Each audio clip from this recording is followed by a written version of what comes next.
Hello YouTube! It is Toy Adventures, and finally I am back with another review. Guys, Happy New Year. The last time I made a video it was 2020. The last time I made a review it was 2020. I know it's been a long time, guys. It's been over a month. A lot of you guys are commenting on the new video, welcome back. I'm glad you came back. Guys, I was never leaving. I'm still going strong. We're still going to go through this new year. Still going to go through the next year. I don't have any plans on leaving. So if you see the word finale in the movie, it doesn't mean it's the end of the movie. It just means the end of that series. So yeah, don't worry about that. I'm not going anywhere. I just took a little break after New Year. So we're back. Hopefully we're going to be getting right back into motion, making more movies and doing more reviews and stuff, and that new Jurassic World stuff's coming out. So for today I don't have anything too big, just 2 new attack packs. Today we're taking a look at the Camp Cretaceous, oh, my light's going out, Gallimimus.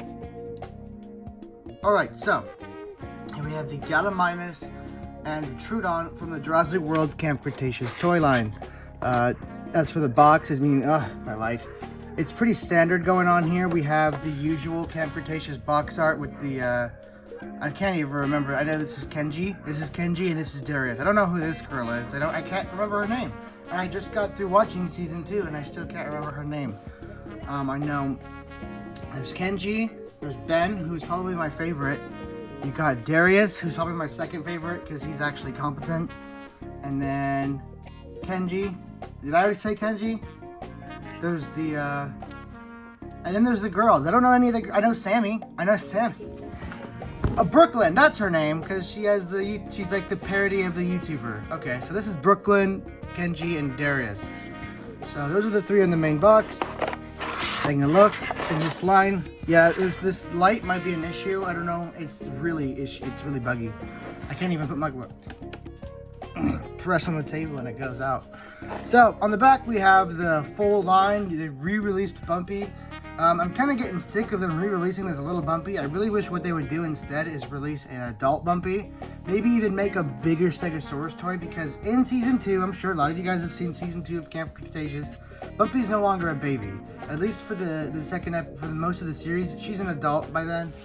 Spoiler warning, I won't say any more, but yeah, she grows up in season 2. She grows up fast. So this is kind of an outdated look for her. Really, we're hoping that they're going to release an adult version for her soon. So, of course, I don't have the Dimorphodon. I don't really like the flyers from this toy line. And when I mean it's toy line, I mean as Mattel toys and all. To be honest, I really don't think they've done the pterosaurs very much justice at all. The toys are pretty subpar. I like the Hasbro ones from Jurassic Park 3 much better. Those are probably the best Jurassic Park or Jurassic Pteranodon toys, period, in my opinion. So, that being said, all these come with is the usual sticker book and stickers, so there's no real reason to take a look at them. So let's just go ahead and get these 2 unboxed. So, here we have the Troodon and the Gallimimus out of the packaging. And as you can tell straight off the bat, standing issues are kind of apparent, at least in the Gallimimus. This is it straight out of the box. I haven't even really touched the legs and it already can't stand. It really can stand like that, but it's not flat on both feet. So standing problems are still an issue with this figure. It's still the very much subpar version of the Gallimimus. I would have much rather them released or re-released the Legacy version as a Savage Strike or something. But this one just really doesn't do it for me and a lot of other fans too. A lot of people it's the same issue of why, I don't know if you guys haven't really noticed, but the Metriacanthosaurus has not been re-released since the second wave of dinosaur toys from the Mattel line, because it was just such a disliked mold, because it was pre-posed. There's like a line you don't cross when you're making dinosaur toys. You don't want to make them too pre-posed, otherwise it limits the creativity and the imagination scenarios you can really do with these when you're playing with them. Because if the dinosaur's pre-posed, then you can't really, have it just doing other stuff because it's posed. So this one, you can really only have this Gallimimus running or maybe drinking.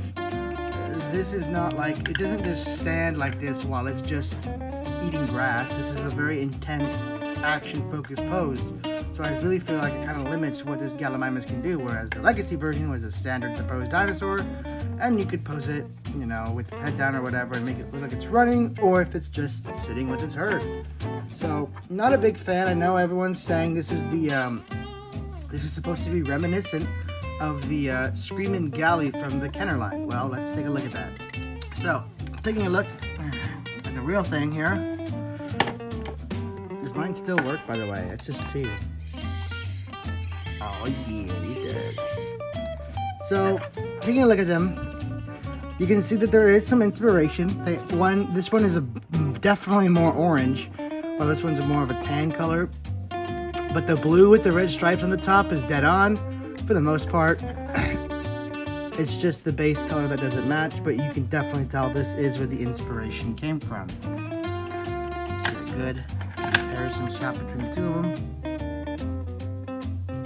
So yeah, definitely cool to see more Kenner inspiration in this line. It's not only cool when they reference the movies, but when they reference past toy lines. Yeah, this light's gonna be really annoying this whole review. I have to get a new one.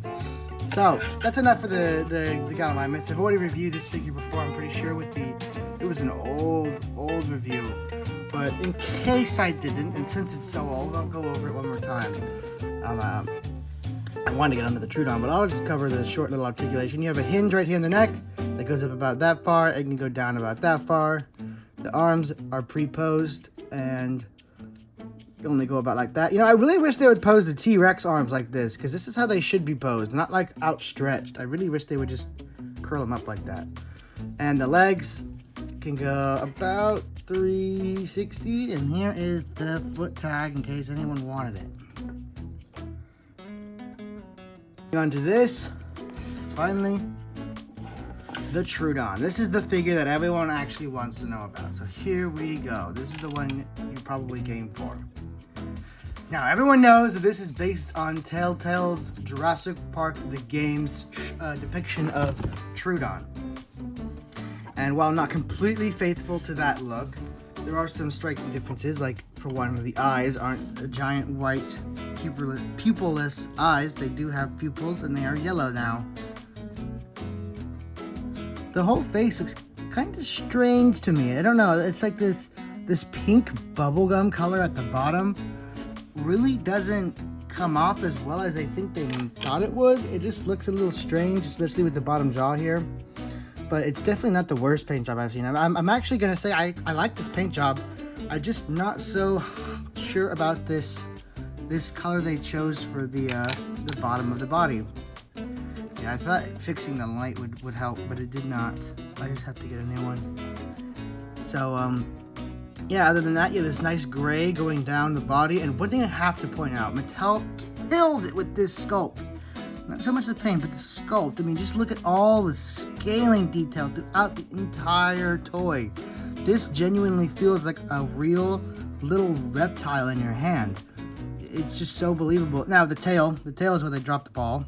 Just usually where they drop the ball. Tail is not so hot. Tail doesn't even look like it belongs on this figure because it just doesn't have the texturing that the rest of the body has.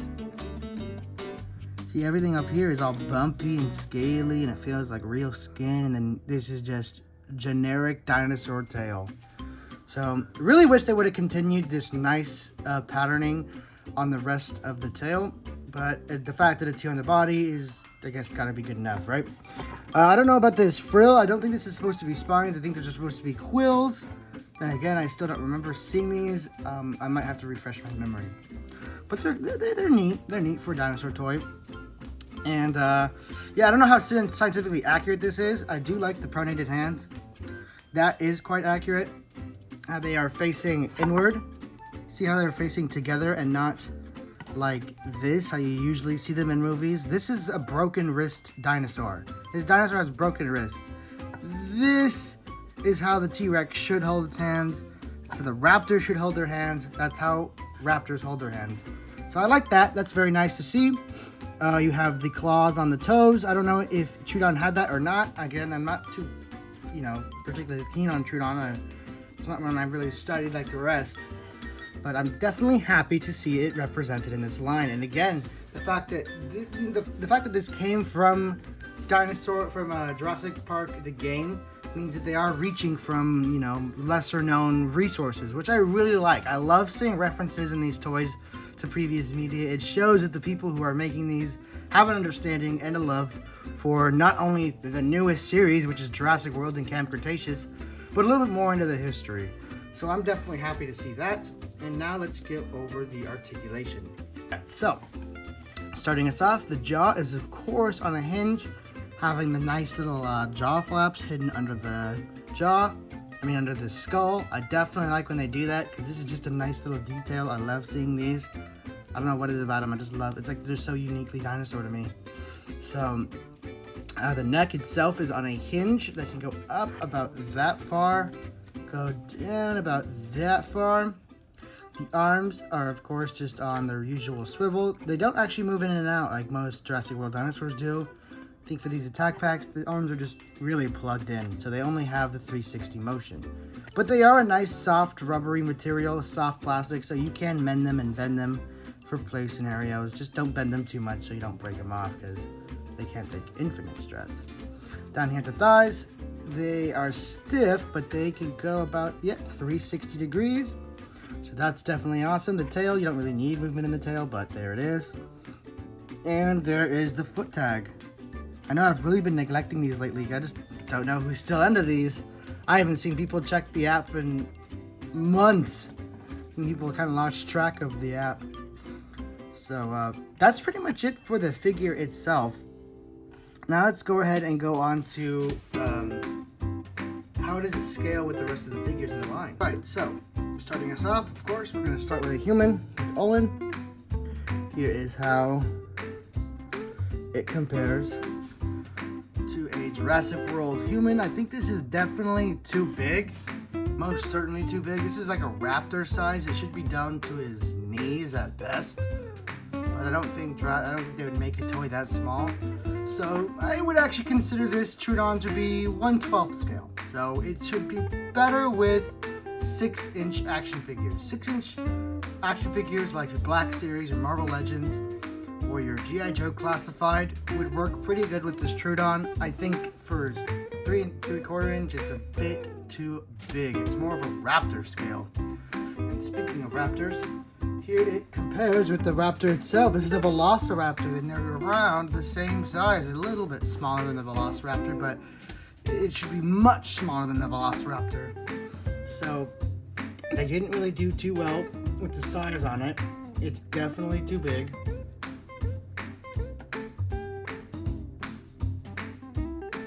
That compares with the Raptor. Now moving up in the scale a bit, here it is. Parasaurolophus.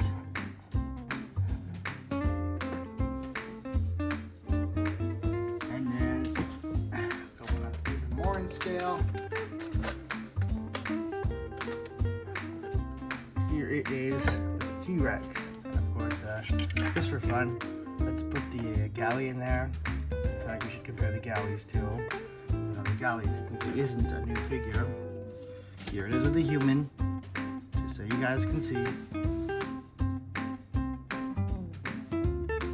This is how everything kind of scales together. The Galley is too small and the Troodon is too big.